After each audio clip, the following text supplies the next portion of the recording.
The Baba Ghoulie Show is brought to you by OTR Halloween Holidays.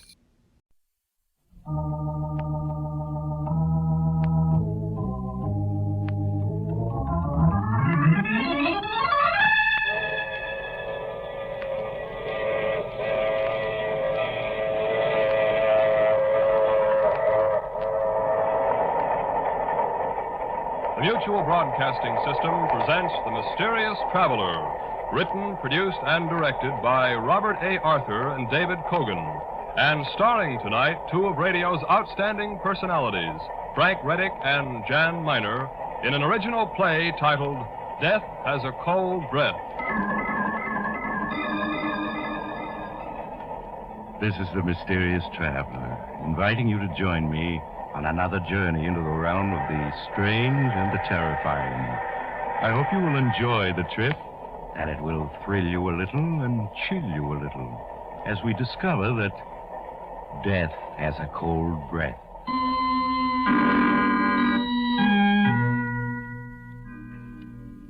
Your name is Andy Marlowe. Once you were a very successful publicity agent. But this morning, as you slouch behind your big mahogany desk, you feel terrible.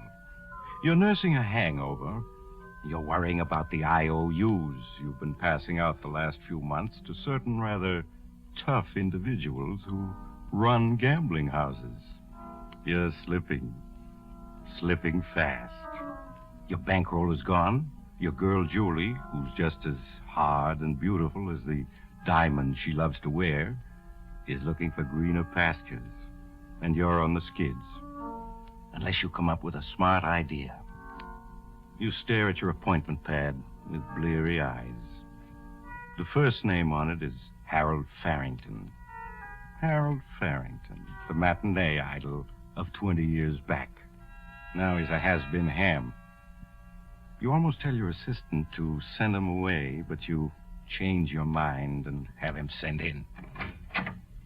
Andy, old boy, you're looking splendid. I just got back from Florida. Thought I'd drop in and say hello. Sit down, Harold, and cut out the hot air.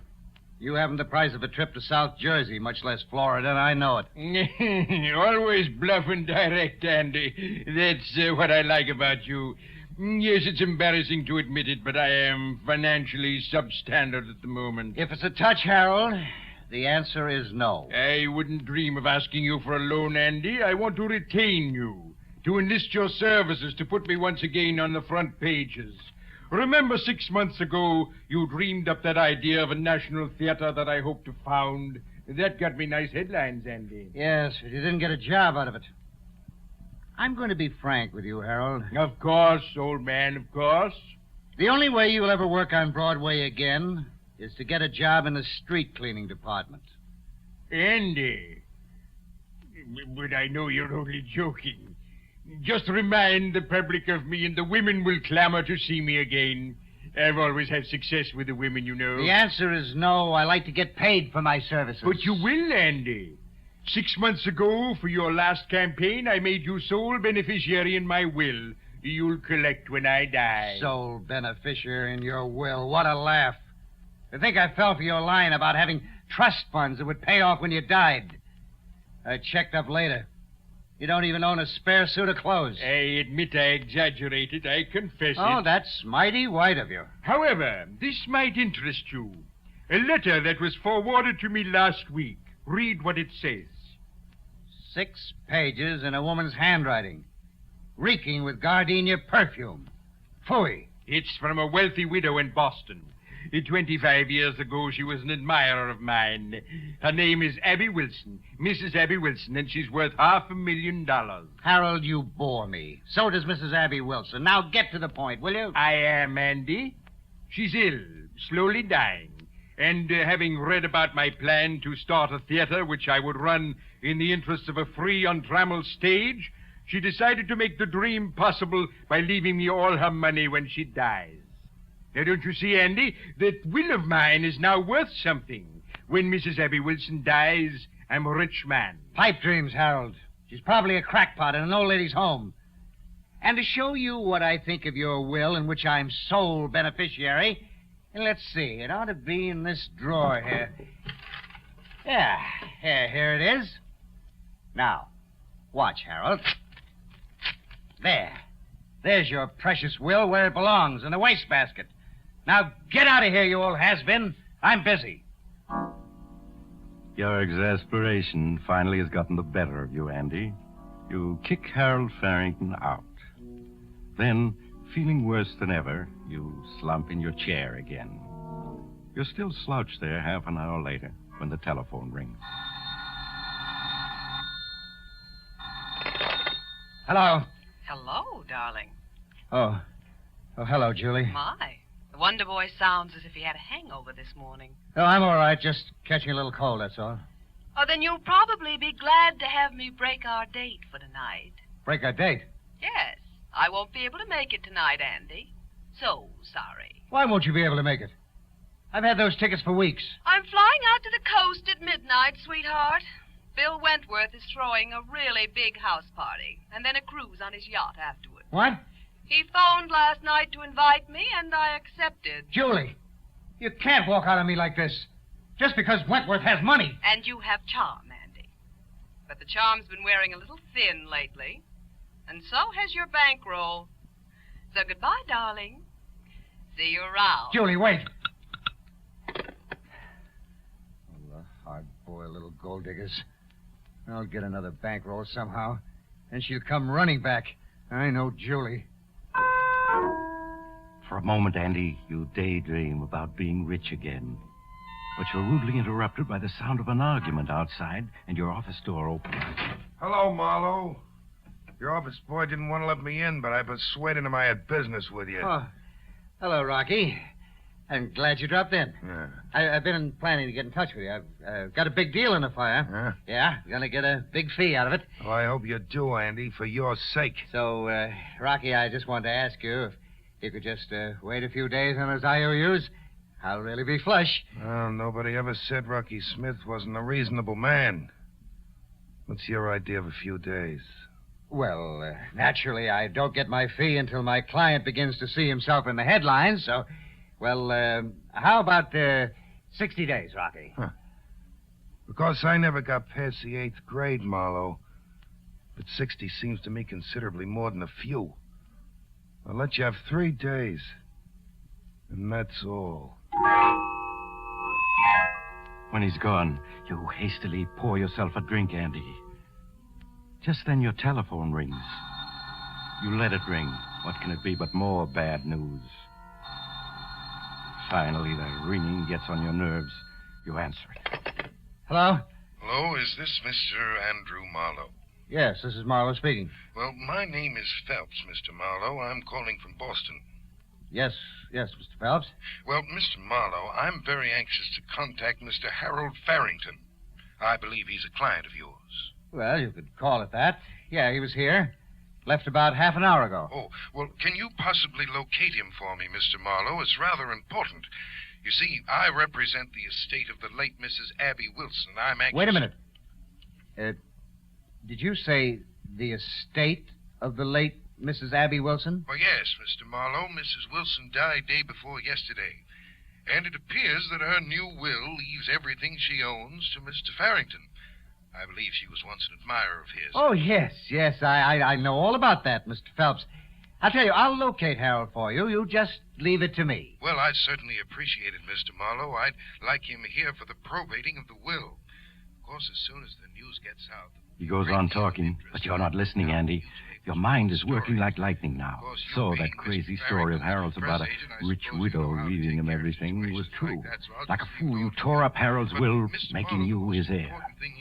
There must be some way to save the situation. Then it comes to you. The whole plan in one brilliant inspiration. You interrupt the lawyer, Phelps. Oh, Mr. Phelps, excuse me, please, but Yes, Mr. Marlowe? if you let me handle all the publicity, I can keep it dignified and still make it a valuable asset to Mr. Farrington's plan. Well, yes, I can understand that. Now, if you'll see to it that nobody else hears about this until you and me and Mr. Farrington can get together. Why, I think that can be managed, Mr. Marlowe. Good, good. Then I'm going to hang up now and find Farrington. And when I do, I'll phone you. So, goodbye for now, Mr. Phelps. You hang up and snatch that torn-up will from the wastebasket. Carefully, you paste the torn will together with Scotch tape. Then you set out to find Harold Farrington. You try his rooming house first. No, Mr. Farrington ain't in. I don't know where he is, and I don't care. Unless he comes back with the $35,000 rent he owes me. You might try Tim O'Sullivan's saloon round the corner. That's where he usually hangs out. You hurry to the corner saloon, but the actor's not there. Desperately perspiring in your anxiety, you try all the other local saloons. At last you find him. In a corner table in the cheapest bar of them all. You can see he's almost pie-eyed. Well, this is my good old friend Andy. Have a drink. It's not good liquor, but it's cheap. That's his great recommendation. It's cheap. Yes, I'm sorry, Harold. I can't drink now. I've hunted you up to apologize. I was only joking this morning. I am going to put on a campaign for you. I'm going to get your name in all the papers. Well, that's mighty fine, Andy. Calls for a celebration. Waiter, 2 more.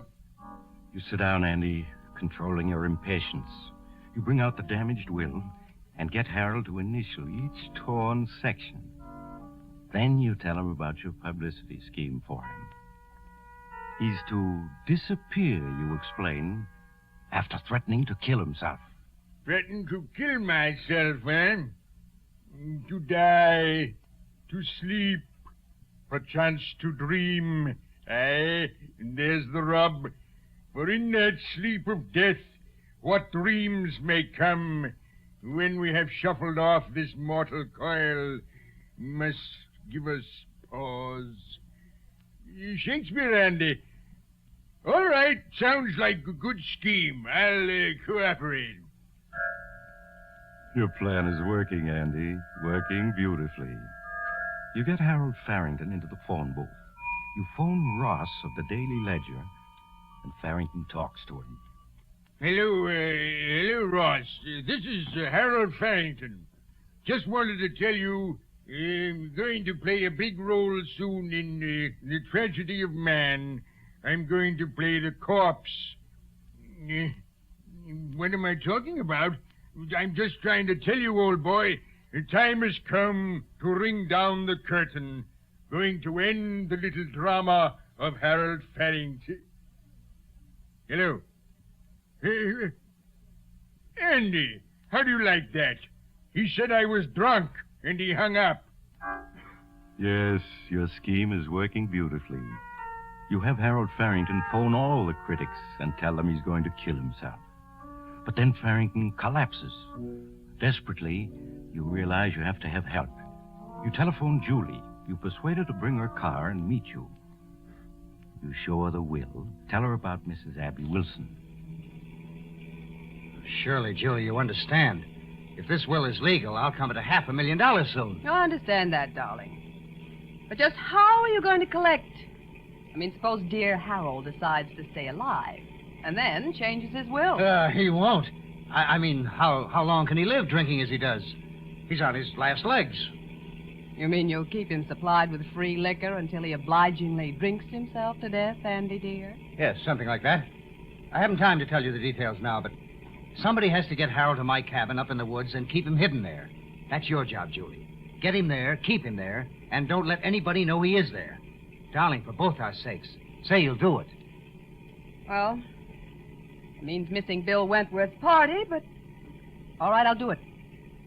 Only, Andy, darling, this scheme of yours had better pay off. So that's taken care of. Julie starts off for your secluded cabin in the mountains with Harold Farrington. You promise to join her the following night. The next morning, you get busy on the phone, ostensibly trying to trace Farrington.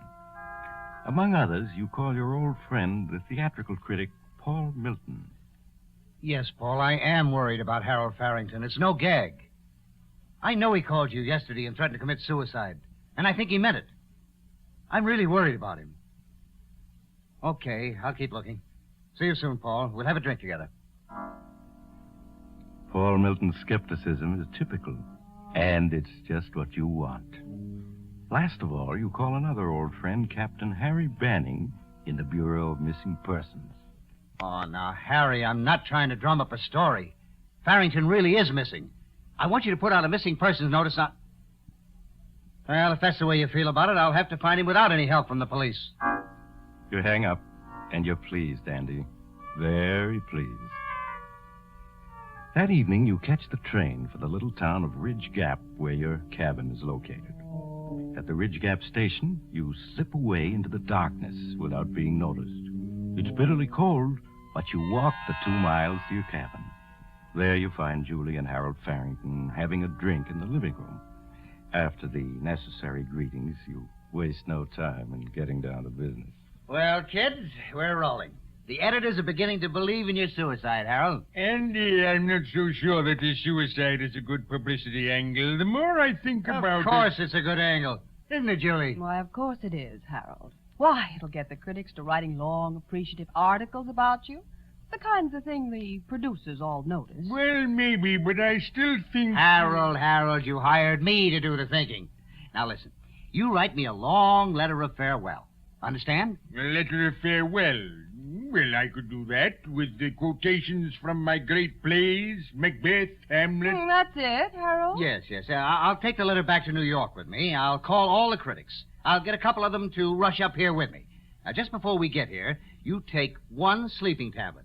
Then pretend to be unable to wake until we've worked over you for at least half an hour. You got it? Yes, of course. I could do that. And look absolutely on the level.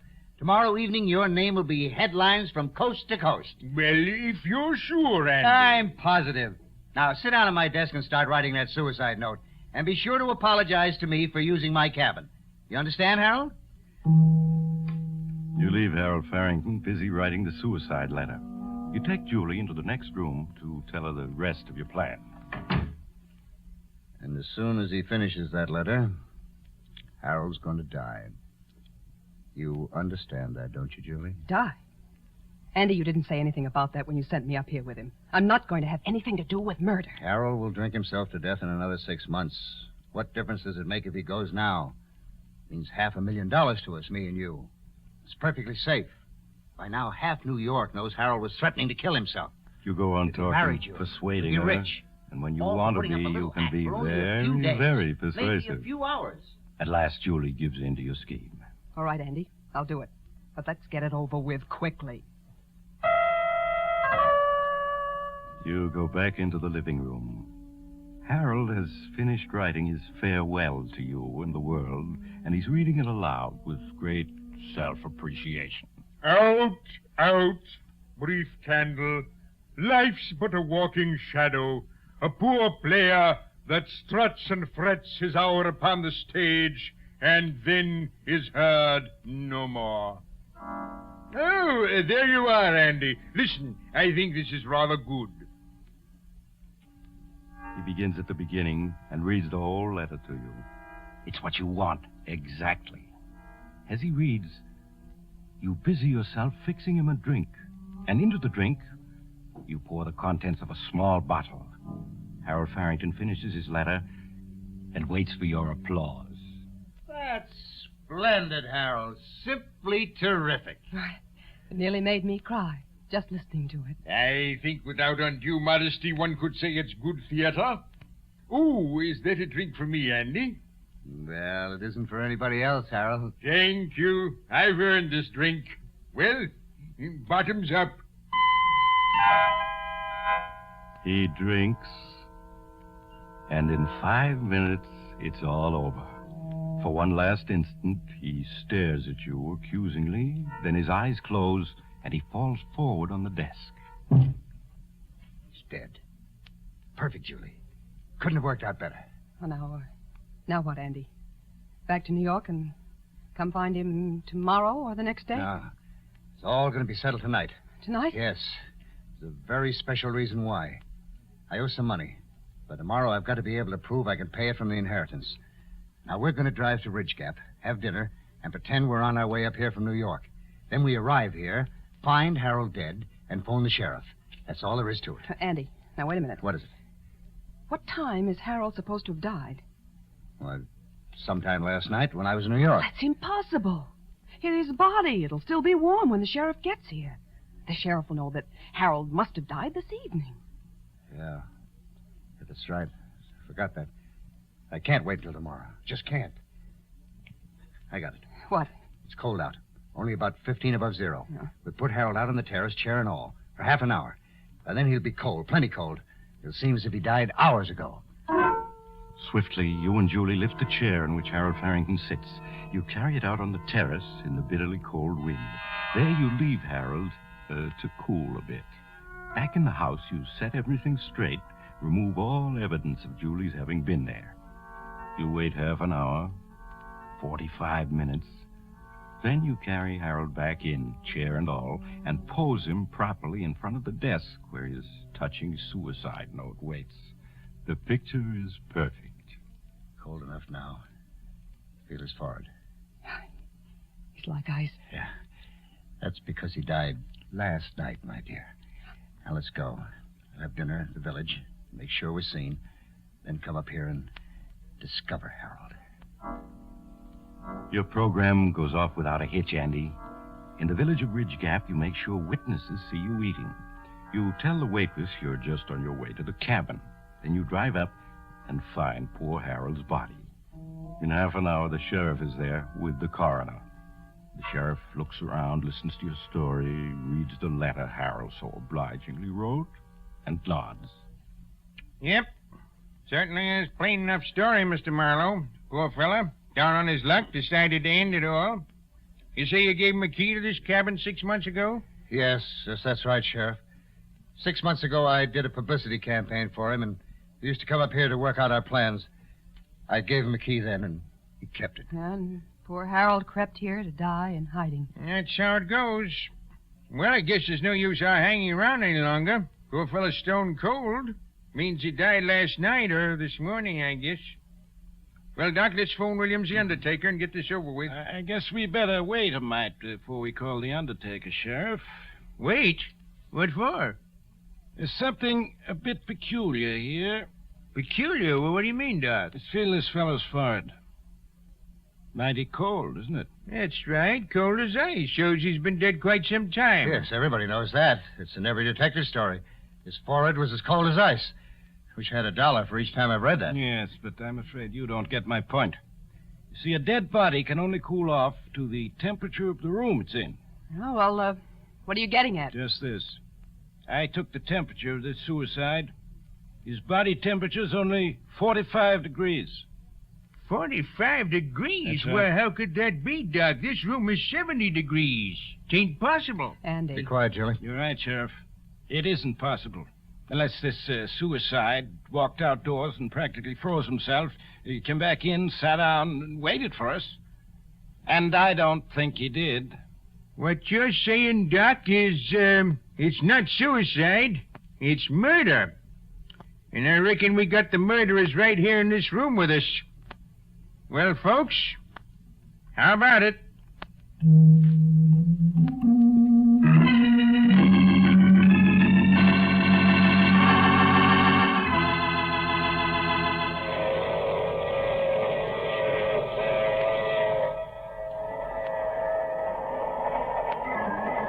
This is the mysterious traveler again. Dear me, it's a cold wind that blows nobody good, isn't it? Yes, Andy and Julie were persuaded to confess. It wasn't hard to get a confession, since each rushed in to blame the other. Such a clever scheme, too. Not a flaw in it. If only Andy hadn't been in such a hurry to cool the corpse off. The moral is, never rush a corpse. Let it take its own time, even if it kills you. Oh, that reminds me of next week's story, The Hot Seat. It's about a dim-witted fellow with but one thing in mind, revenge. However, his weapon was not the knife, gun, or poison. It was... Oh, you have to get off here. I'm sorry. But I'm sure we'll meet again. I take this same train every week at this same time.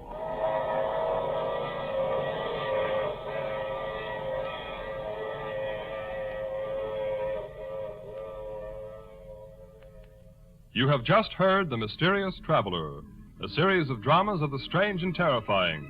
The role of the mysterious traveler is played by Maurice Tarplin. This is Jack Farron speaking. This is the Mutual Broadcasting System.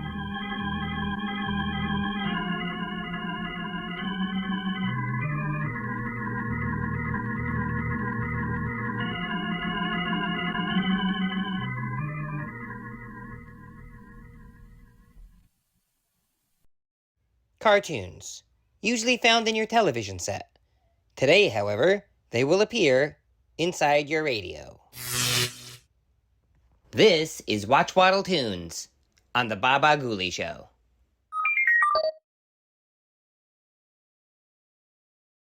Watch Waddle Cartoons is brought to you by Coffee Brand Coffee.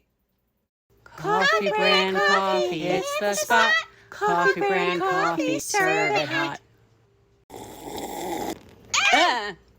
Caution, hot coffee is hot. And now it's time for Radio Ghost.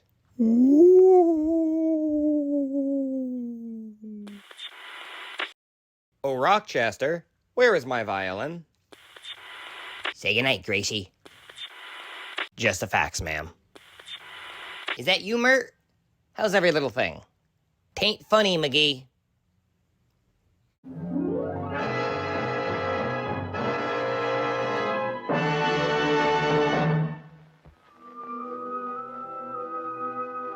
A few weeks ago, Riverdale, Illinois was just another quiet, small town. Then on that Saturday shortly after midnight, a living nightmare began.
Sunday, about an hour before nightfall, my fiancée and I were returning from a trip to her family's home in the country. Our wedding date was set. Everything was right with the world. We were on the way back to town to tell the good news to my father.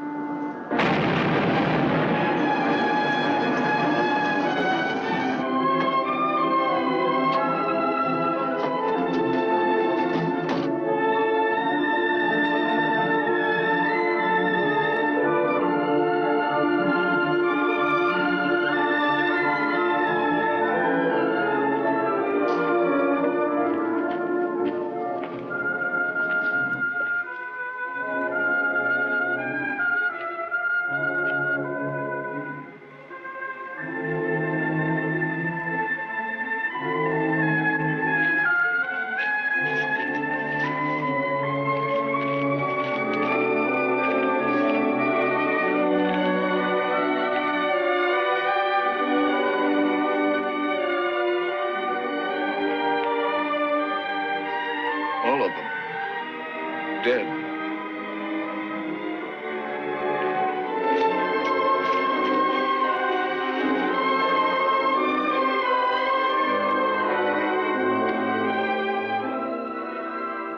What is it? I don't know. 48 hours later, in Washington, a hastily summoned UFO committee anxiously awaited to see a special screening of top-secret Army films.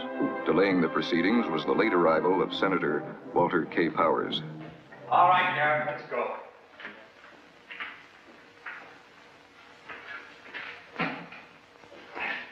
Lights. I ravine 6 miles south of the town of Riverdale, Illinois. 48 hours ago, discovery was made of a great cone-shaped object. The cone stands 50 feet high, has a base diameter of 50 feet. The nature of the cone, undetermined. Origin, unknown. Efforts made to determine the composition of the cone by Dr. Paul Kettering, principal scientist for Project Damper, have proven futile. The surface of the cone has a total resistance to pressure, heat, acid. Coincidental with the discovery of the cone is the brutal slaying of several of the town's leading citizens. Townspeople questioned provided stories of strange sightings on or about the time of the discovery of the cone. One report cited the appearance of a fiery horse-drawn chariot in the sky. All reports inconclusive. As of this report, the origin and the nature of the cone remain unknown. Lights.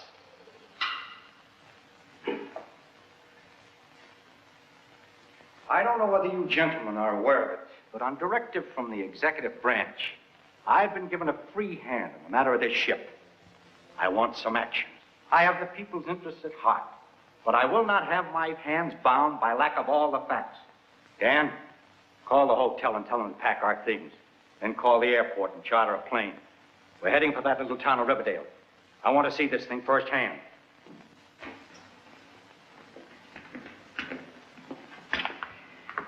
Call the signal corps. Get General Prescott on the line. Say that Walter K. Powers will not tolerate departmental interference. That if that spaceship film has been doctored in any way, he stands in a very shaky position. Lay it on thick. I want him to keep so busy cleaning out his own closet that he won't find time to get in my way out there at that ship. I'll use the old investigation threat. That always works. Good.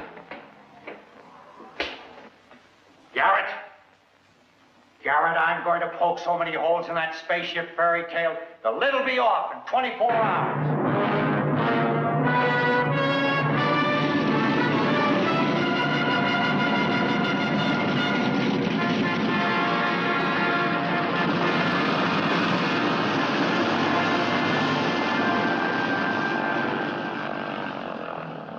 Washington had wired ahead that Walter K. Powers was to arrive in Riverdale to take charge of the spaceship investigation. Powers had requested that there be no publicity whatsoever. Mr. Powers? Yes. Dan Walker. How are you? Where's the mayor? Oh, he's not here, Mr. Powers. I'm his son, Glenn Cameron. We wired ahead. Why isn't he here? Well, we've had some disturbing developments here in town, Mr. Powers. As of last night, we've got 3 murders in our hands. The mayor? No, at least we're hoping against it. He's disappeared, though. There's no word of any kind. Sounds to me like the Department of Law Enforcement has an abundant supply of bunglers. Do I have transportation? All right, let's get out to that ship or cone or whatever it is.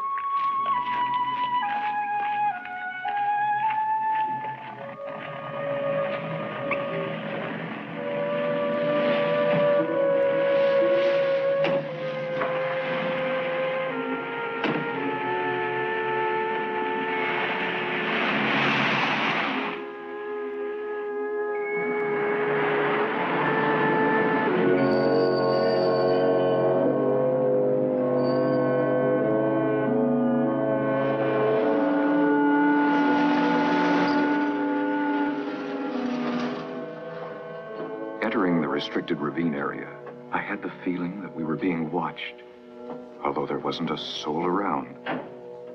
The sheriff had instructed his men to keep the woods clear of curiosity seekers. Every precaution was being taken to safeguard scientific equipment and the scientists whose work had to continue unhampered. Gentlemen, this is Alice Summers, Dad's secretary. She's helping Dr. Kettering with his paperwork. Alice?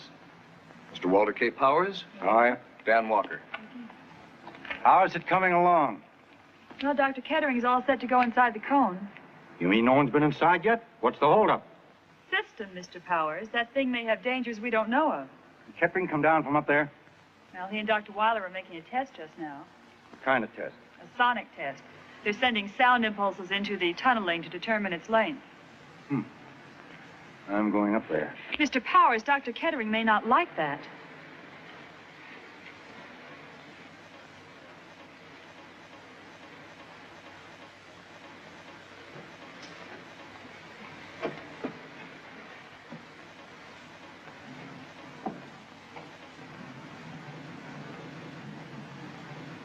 Dr. Kettering? You must be Walter K. Powers. I'm Dr. Weiler. I can see that. What's the matter with him? Is he hard of hearing? 39.7 ratio, test negative. Check.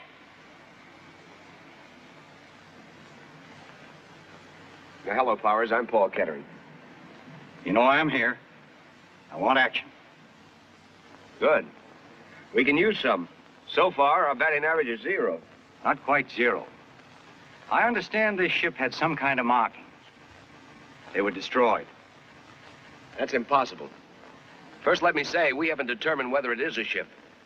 And as for any markings, before a single hand touched that cone, it was photographed from every conceivable angle. Black and white, color, still, motion picture, spectrographs.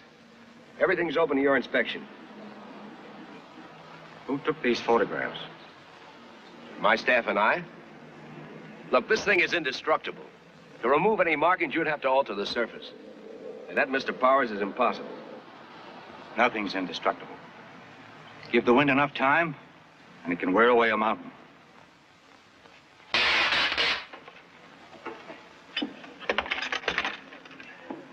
Well, as you can see, none of them are. I've tried everything science knows of. Diamond bit drills, metal-eating acids, all with no success. Where does that opening lead? As yet, we don't know. Ship has to have a control room, place for an engine of some kind, place for fuel, living quarters. Yeah, well, since we can't determine what it's made of, you can scarcely expect anybody to know what its function is. Since we haven't found out what's on the other side of the metal by penetrating it, we can't find out what's down inside the tunneling. What's this?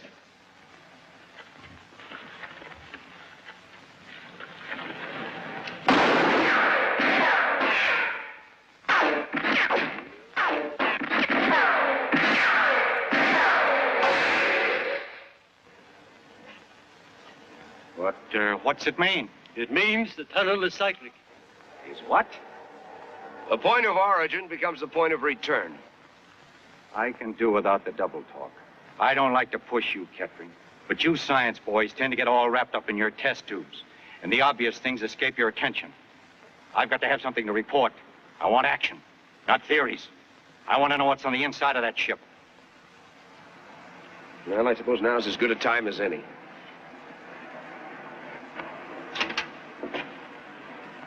Don't you think it wise to be armed?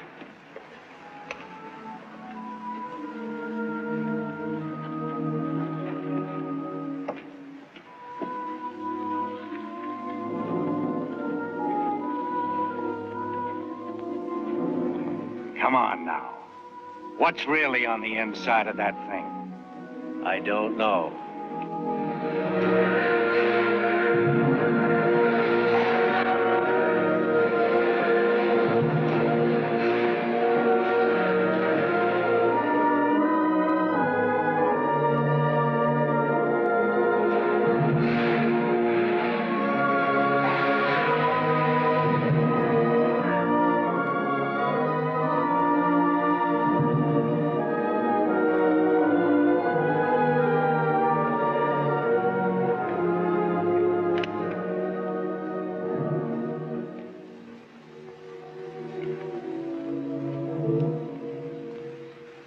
Dr. Weiler, it has been a long time. Could anything have gone wrong?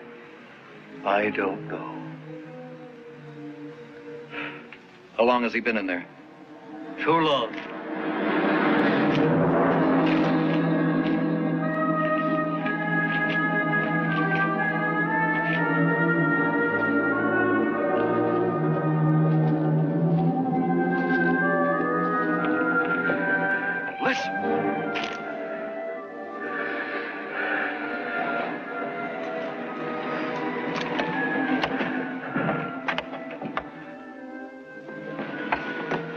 Kettering, are you all right?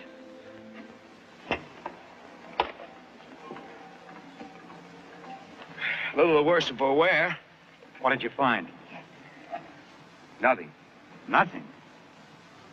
It's tunneling all the way through, spiral, like a toy railroad train, up and down over and over again. Well, the thing has some purpose. What's it for? I don't know.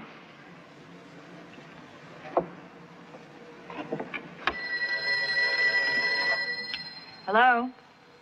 Hold the line. Glenn, it's the sheriff. Yeah? The mayor's back.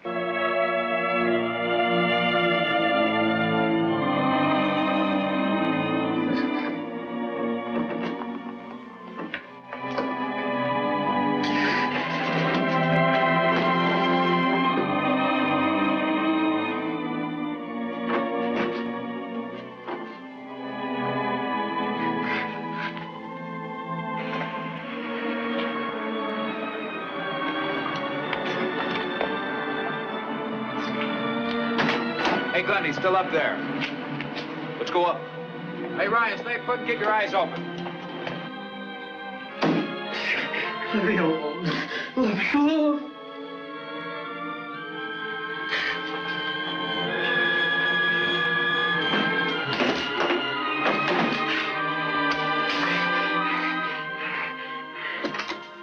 Dad, are you all right?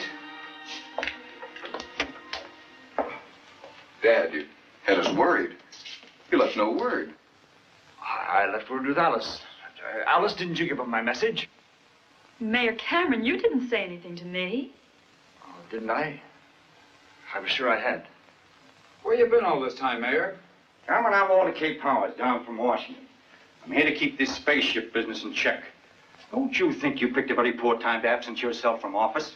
Washington is not running this town. I am. Dad, Mr. Powers is only trying to help. Are you siding against your father? Sorry, Dad, but you don't look well. I feel fine.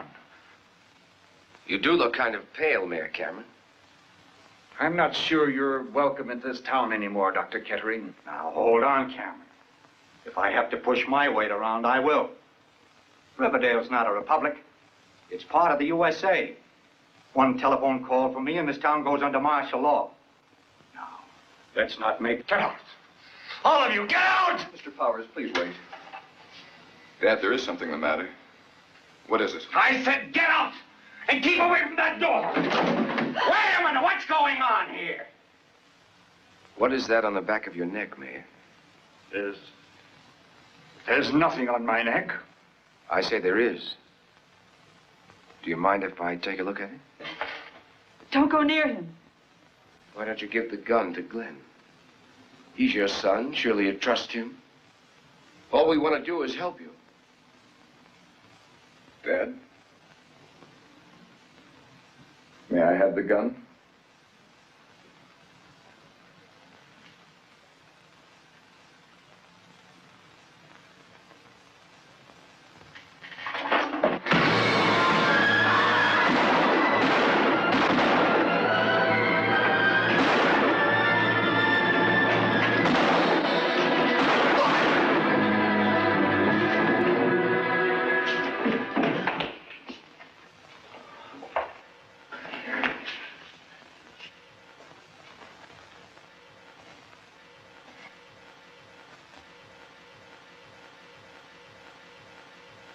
What's that on his neck?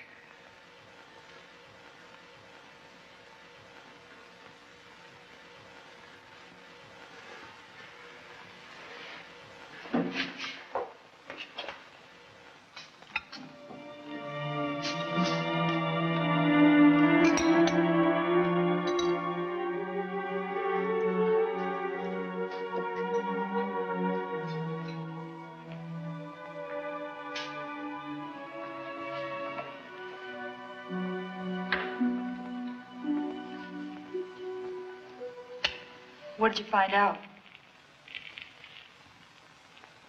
Well, I want to wait and hear what the doctor has to say before I draw any conclusions. You're so tired. You've got to get some rest. I'm all right.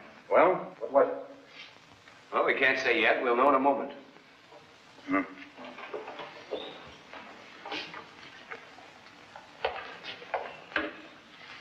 Oh, it's all right, Doctor. Go ahead.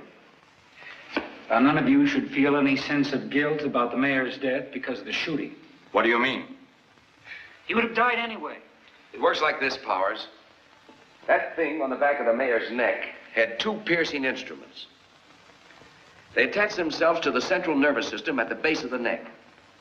Now, we don't quite know how it worked, but when the thing was crushed and the instruments withdrawn, they secreted something in the form of an acid. And this acid destroyed the mayor's nervous system. So without the shooting, death would have ensued in, well, what would you say, Doctor? 24 to 48 hours. Just enough time for the acid to do its work. You mean if there are any more of these things around, and they get on somebody's back, the person will live only so long as the thing is left untouched? That's it. Because once this thing attaches itself to the victim's back, well, the victim isn't human anymore. Are you going to tell the others about this? Well, I have to tell them something. This is to be kept strictly confidential, Doctor. Will you make your report out that way? I understand. If you need me, feel free to call upon me, will you? I will. Thank you, Doctor. All right, we're sitting on a powder keg. Now, I want you to listen closely to everything I have to say and not repeat a word to anyone.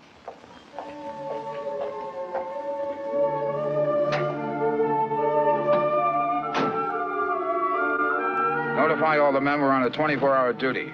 If anybody wants me, I'll be out at the cone.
This is a piece that we got off the mayor.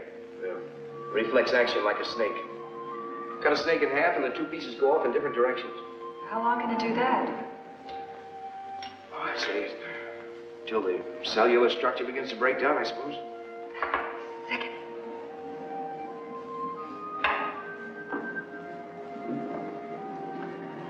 Your hands are like ice. Why don't you get some rest? I can manage here alone.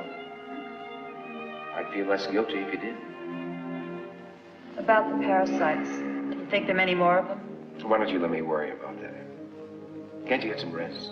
I can't. I want to help. All right, then, let's get back to work. In feeding, the mouth parts rupture the cells, convey the food to the stomach by a pumping action.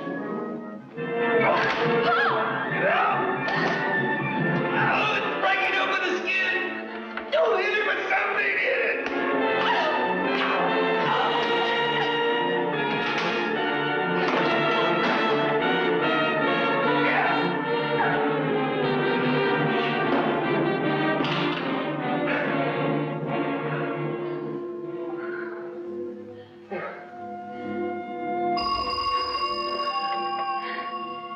Hello?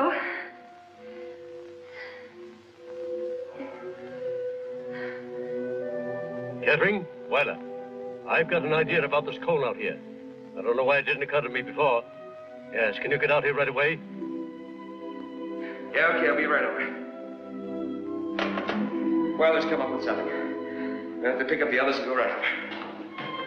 It didn't take Kettering long to round up the others. Once again, we were on the way to the restricted area. Weiler had come up with a new angle. Of course, we all hoped that it was a solution to the mystery of the spaceship. As we entered the woods, we discovered that the roadblock signs had been removed from the highway, and there wasn't a guard on duty. At least we didn't see one. What is... Look.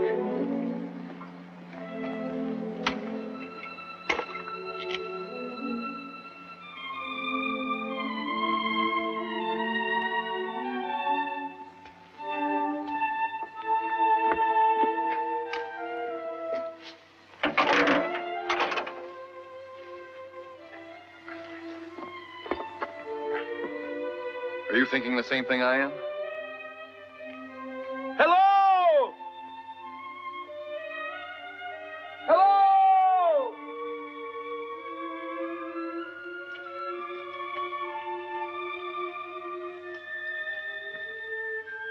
Most modern rockets, those that are in the planning stage today, come in sections.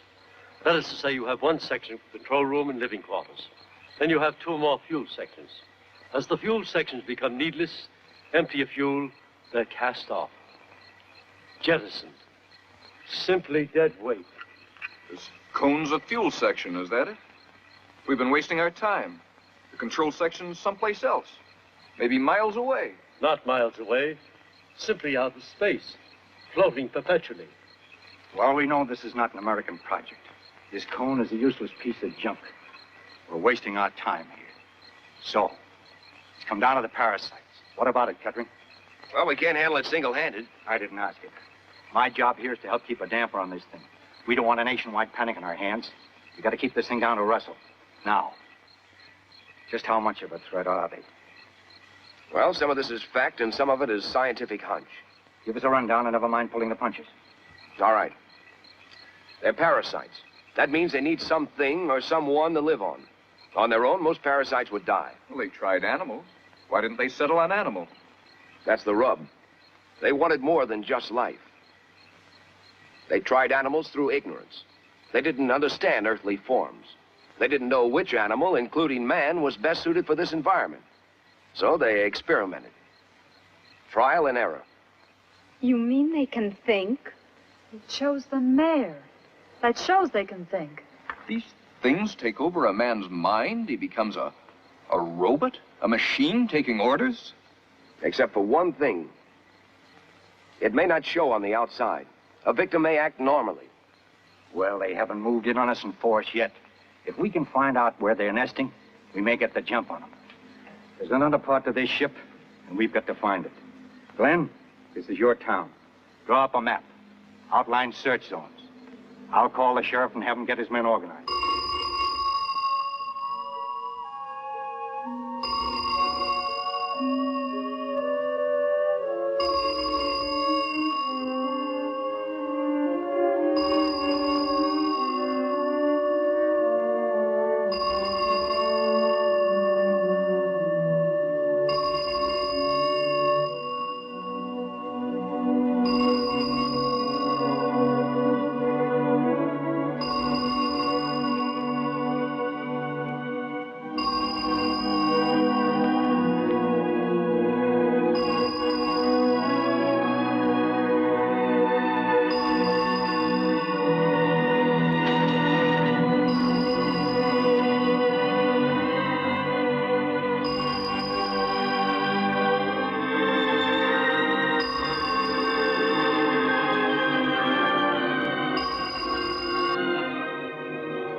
can't reach the sheriff. No matter.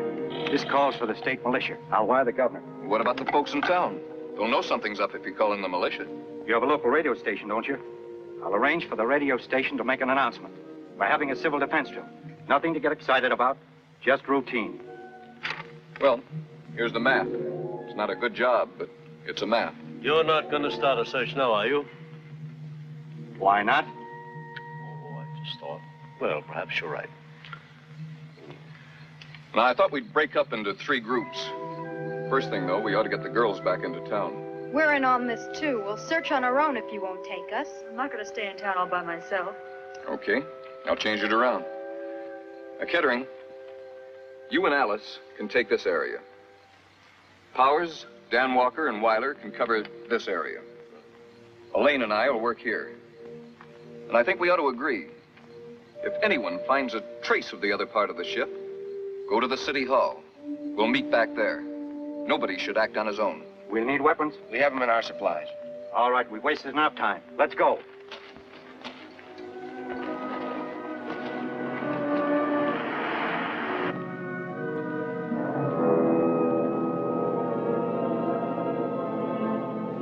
Paul, what if we should come upon something, this other part of the ship?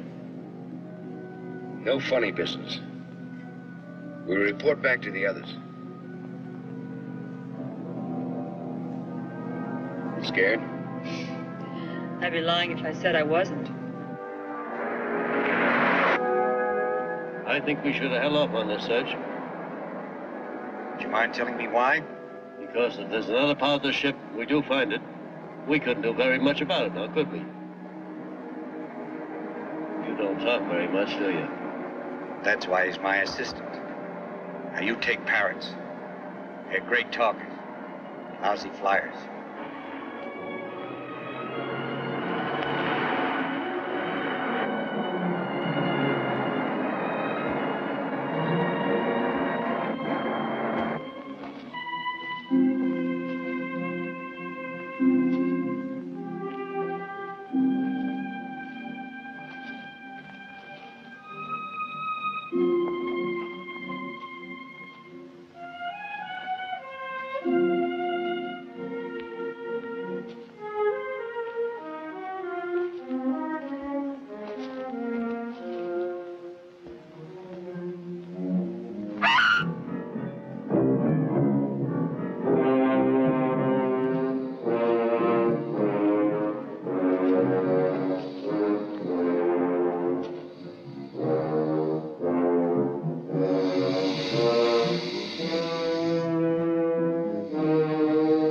Power company man.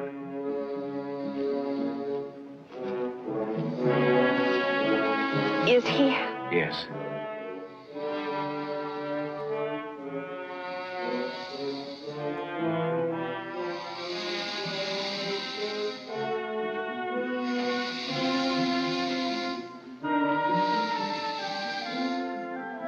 What you're hearing now is the cause of his death. The smartest thing for us to do is to get out of here.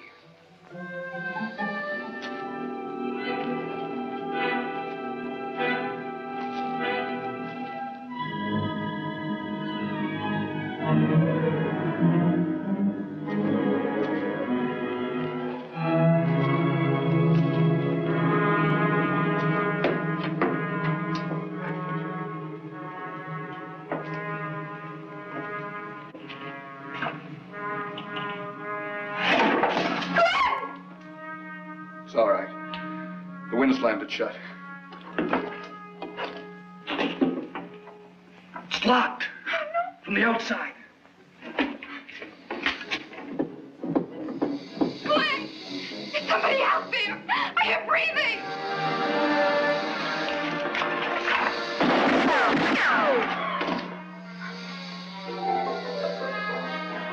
Still breathing. Something's burning. There's a fire! Something's burning! Glenn!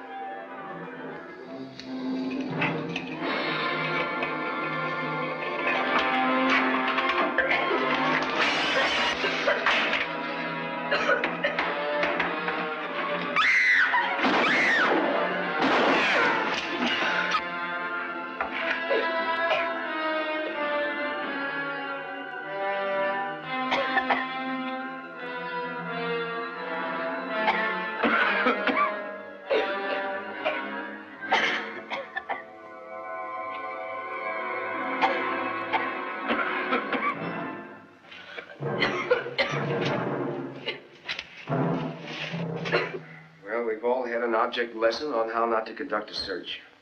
I guess we'll call a halt until in the morning. Powers, did you contact the governor on getting the state militia out here yet? I had trouble getting the telegrapher out of bed, but he's on his way to the office now. What are these doing in here? What? These big glass jars. Don't touch it!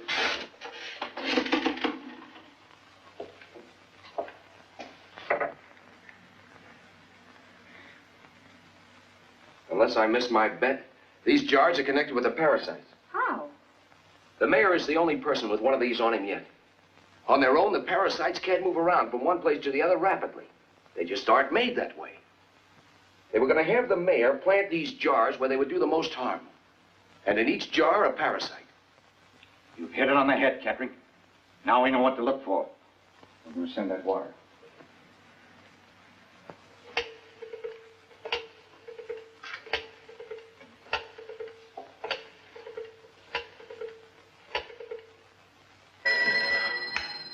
Telegraph office. This is Powers. Sorry to pull you out of bed. This is urgent. Urgent and confidential. Is that clear? All right. What's the message? Governor Clinton, state capitol. Governor Clinton, state capitol. Situation urgent. Phone me at once. Care Riverdale. Signed Walter K. Powers. Hello? Hello? Yes, I'm still here. Have you got that message? Yes, I've got it. Situation urgent. Phone me at once. Care Riverdale. Signed, Walter K. Powers. That's right. I want that sent direct. It's already there. Good. Thanks for getting out of bed. Good night. Everything peaceful here. Spaceship, pure bunk.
We'll find a way. No, it can't be. If I kill that thing, that means that we have to kill her. And if we let it live, that means that she'll be a menace to everyone else. Where to now? Out to the cone, where else? Thought we gave that up. I haven't. How about you? I think you may be right. When we got to the ravine, still another mystery greeted us. Dr. Weiler and the others had discovered a dying man who presumably came from inside the spaceship. Kettering recognized the man as Professor Helsingman, who vanished with an entire scientific expedition 5 years ago. Elaine, there's a medical kit over in the tent. Will you get it for me, please?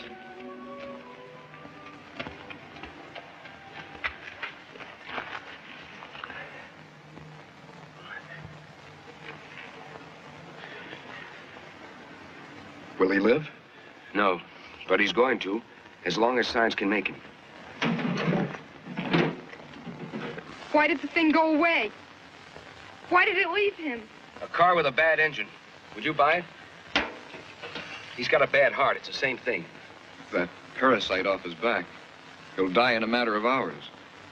During that time, he'll make trouble, won't he? He'll be out of his mind. Yes, we'll have to tie him up. Weiler, will you go get us a rope? Came out of that cone. No doubt about that. Yes, but was he in the cone to begin with? Or did he go into the cone? Let's get him to a hospital. We might get something out of him yet. Every minute counts. Weiler, I want you to set up some detection equipment on top of the scaffolding next to the hatch. I want to know if so much as a mosquito goes in or out of it. I'll get right on it.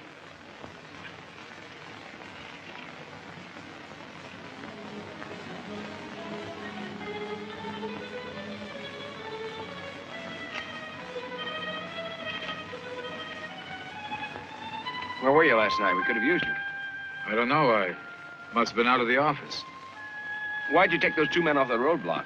Let's face it, Kettering. If somebody wanted to pass the roadblock, all they have to do is skirt it. There's plenty of woods on both sides of the highway. That's why I took them out. Well, I want those two men that were stationed up there put down here at the foot of the scaffolding, okay? I'm cooperating. Look.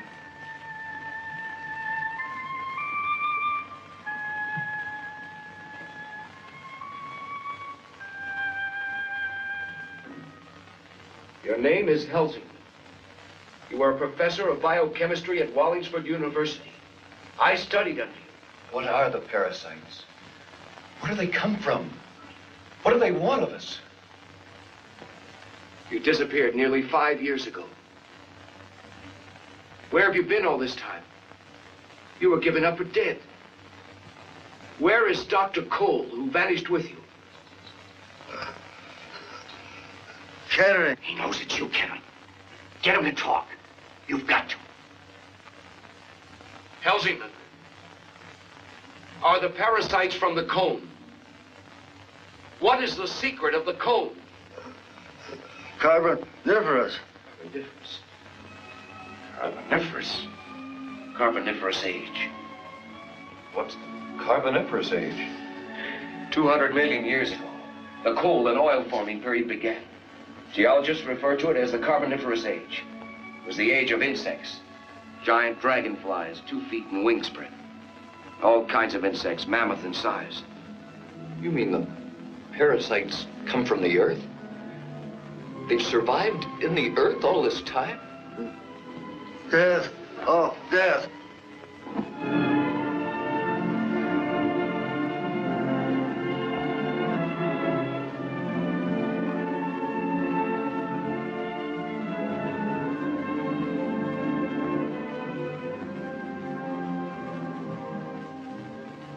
Is he?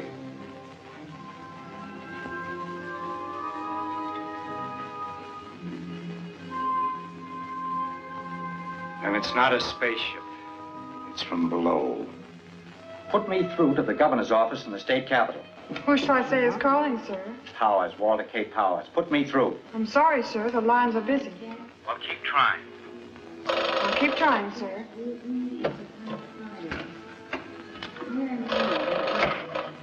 Operator? I'm sorry, sir. That line's busy. Governor should have called hours ago. There's no doubt in his mind as to the urgency of my wire. Are you sure it was sent? Positive, that is.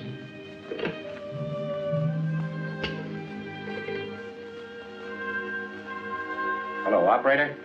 Connect me with the telegraph office. I'm sorry, sir, that line is busy. Well, how about my call to the state capitol? I'm sorry, sir, that line is busy. There's something funny going on here. Hello, operator. Connect me with the water commissioner's office. I'm sorry, sir, that line is busy. All right, operator, thank you. Well, that does it. They've got communications tied up. While Powers and Walker went to the radio station in an attempt to broadcast an alarm to the state capitol, Kettering and I stopped at the telegraph office to find out if the governor had sent a reply to Powers' urgent message. The place was dark. Seemed as though it was closed for the night. But Kettering noticed figures moving about inside. The telegrapher appeared at the door. Kettering asked him about the telegram Powers was expecting from the governor. The telegrapher was angry, his answer abrupt and negative. Kettering demanded an explanation, but was attacked instead.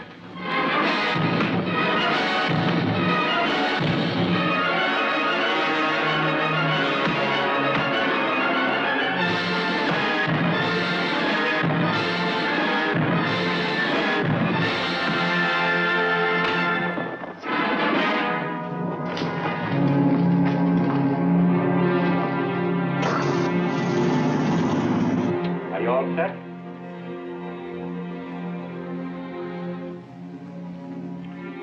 This is Walter K. Powers in Riverdale.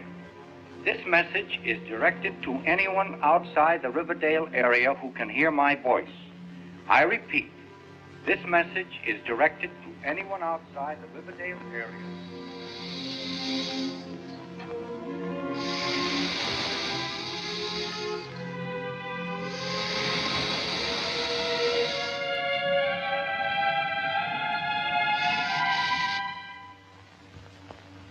I'll go up and check the recording device I set up by the hatch to see if anything's been up there.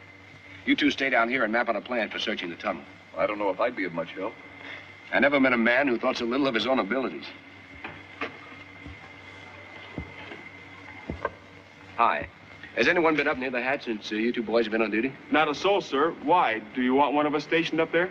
No, I was just checking. We have equipment up there to detect any movement around the hatch.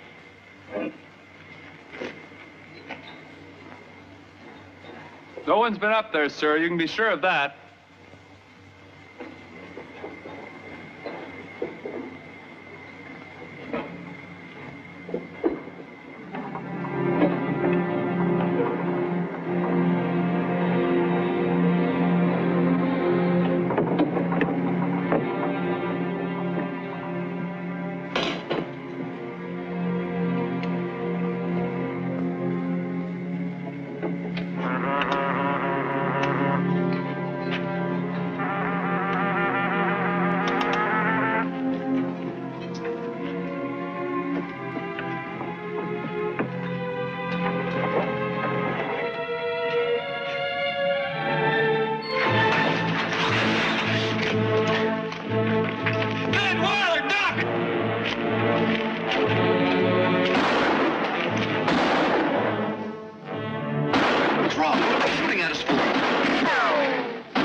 What is it? What happened? What did you kill them for? Look. The parasite. They're still alive. We'd better reload. We're going inside the cone right now.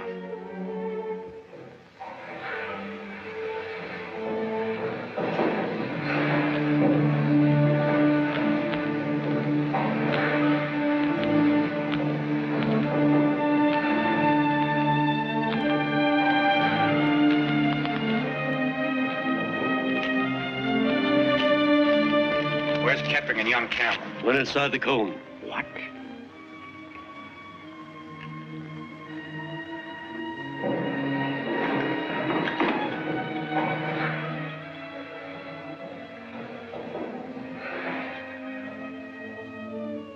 Come in, gentlemen. You have no choice. You may stop there. There's no doubt. You're Professor Cole. I was Professor Cole. What do you mean, you were? Now I hold a position of a much higher order.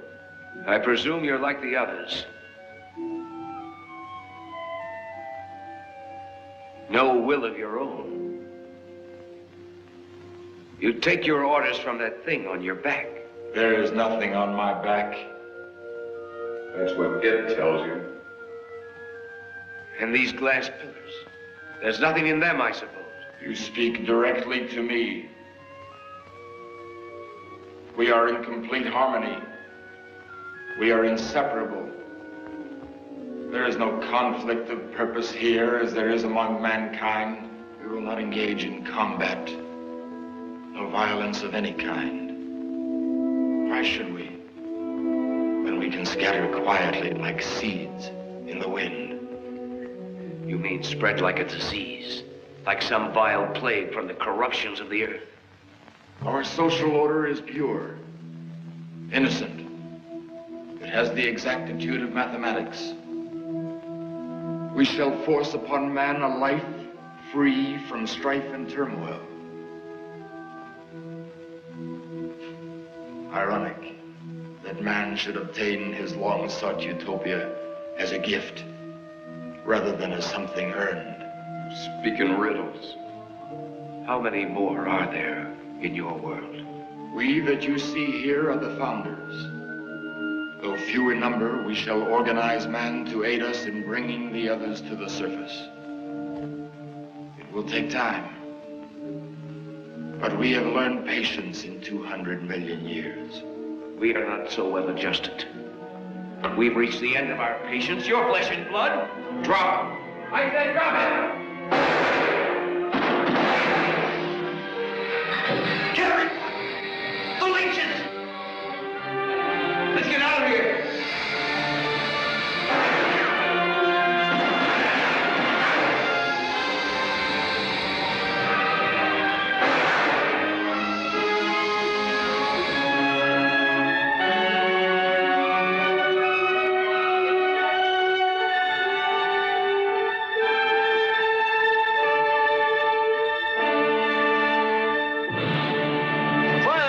Up in the ravine, fast!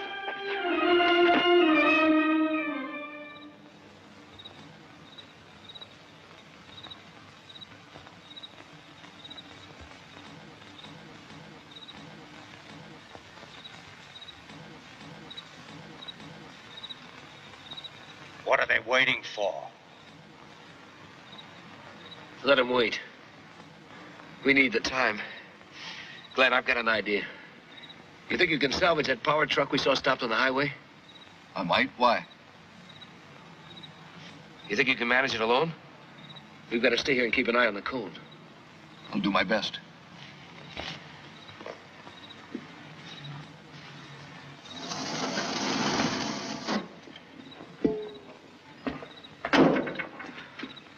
What's that thing?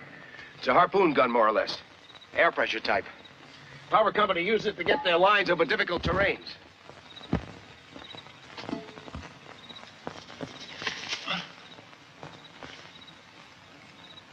Have they tried anything yet?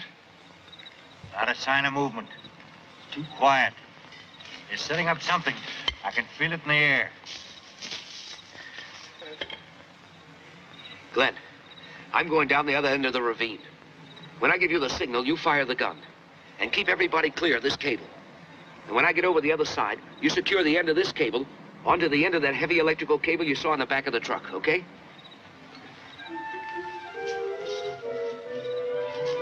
Kettering reached a point directly on the opposite side of the ravine and signaled for me to fire the harpoon gun.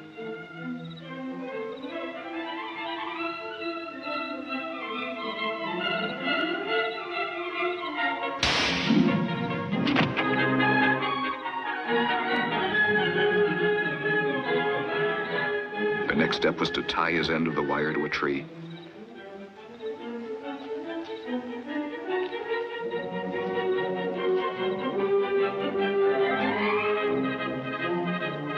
wasn't sure of Kettering's plan, but followed his instructions nevertheless. I made doubly sure that my end of the wire was firmly tied to the heavy electrical cable from the power truck. Then I signaled back to Kettering, and he started to pull the wire on his side. The electrical cable moved out over the ravine until it was strung but an inch or two away from the cone.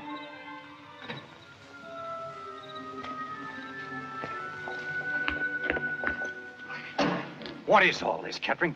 What's your plan? You see those lines on top of that high-tension tower? What about them? Those lines carry anywhere from 60 to 80,000 volts. They're like nothing better than an easy path to ground. If it did, you'd see some pretty fancy fireworks. The kind that kills. You're gonna feed the current in that cone. Sounds good. There's just one thing. What's that? Who's going up there and splice that cable onto it? Suicide, plain and simple. No. I'm against it. He's right, Kettering. I'm not going up there, I can tell you that. And we're not going to let you do it either. Nobody has to go up there. What do you mean? This'll do it for us. We'll shoot the other end of the cable up there. All right, everybody, back behind the power truck.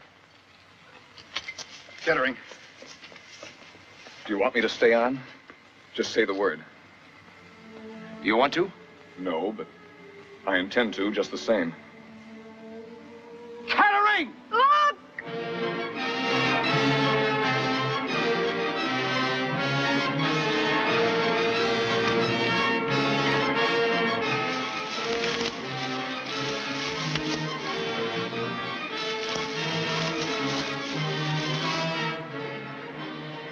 Paul, you must listen to me.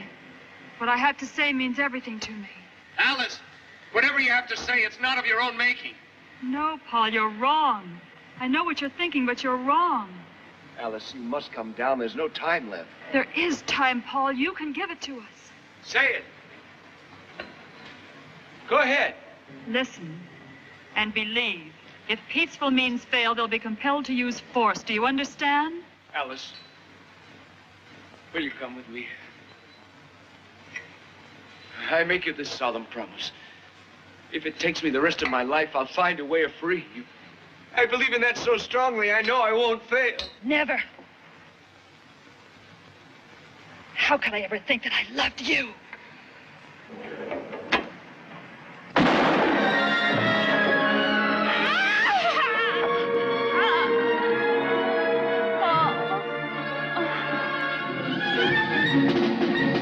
Glenn, fire the gun! It's murder. He's as good as dead. He gave the order.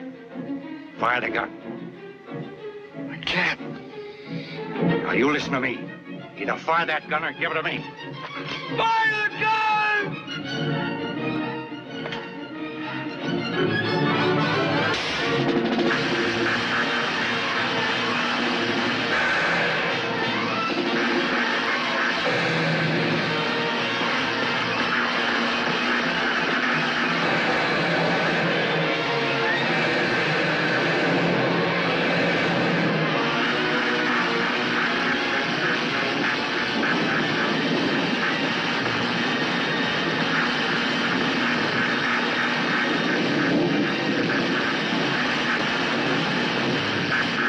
Nothing could have lived through that.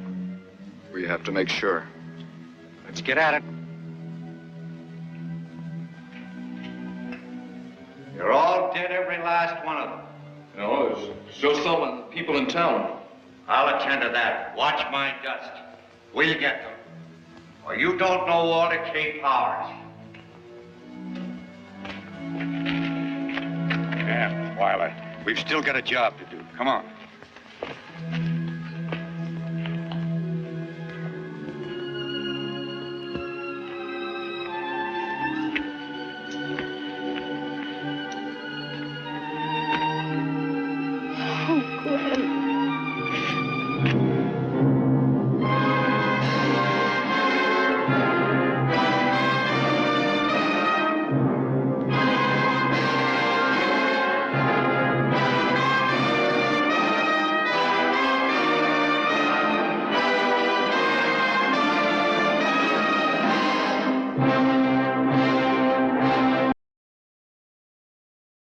This is Watch Waddle Cartoons on the Baba Ghoulie Radio Show, signing off for the evening.